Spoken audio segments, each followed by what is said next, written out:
Hi అండి, అందరికీ నమస్కారం. మన తెలంగాణ రాష్ట్ర వ్యాప్తంగా ఉన్నటువంటి పెన్షన్ లబ్ధిదారులకు మంచి శుభవార్త తెలిపిన మన తెలంగాణ రాష్ట్ర ప్రభుత్వం గత 2 సంవత్సరాల నుంచి తెలంగాణలో కొత్త పెన్షన్ల కోసం ఎదురు చూస్తున్నటువంటి పెన్షన్ లబ్ధిదారులకు కొత్త పెన్షన్లు దీపావళి పండుగ కానుకగా జమ చేస్తూ భారీగా ఉత్తర్వులు అయితే జారీ చేయడం అయితే జరిగింది.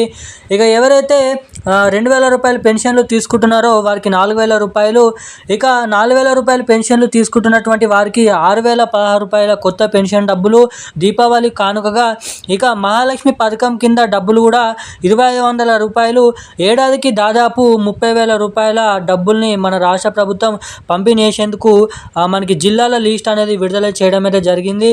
ఈ డబ్బులు అనేది మీ బ్యాంక్ ఖాతాలలో జమ కావాలంటే తప్పకుండా మీరు KYC updates, NPCI link updates అనేది చేయించుకుంటే మీకు మహాలక్ష్మి పథకం డబ్బులు, కొత్త పెన్షన్ డబ్బులు ఈ దీపావళి కానుకగానైతే జమ కాబోతున్నట్లు సమాచారం. ఈరోజు నా అప్డేట్స్ అయితే ఇవి. Thank you guys.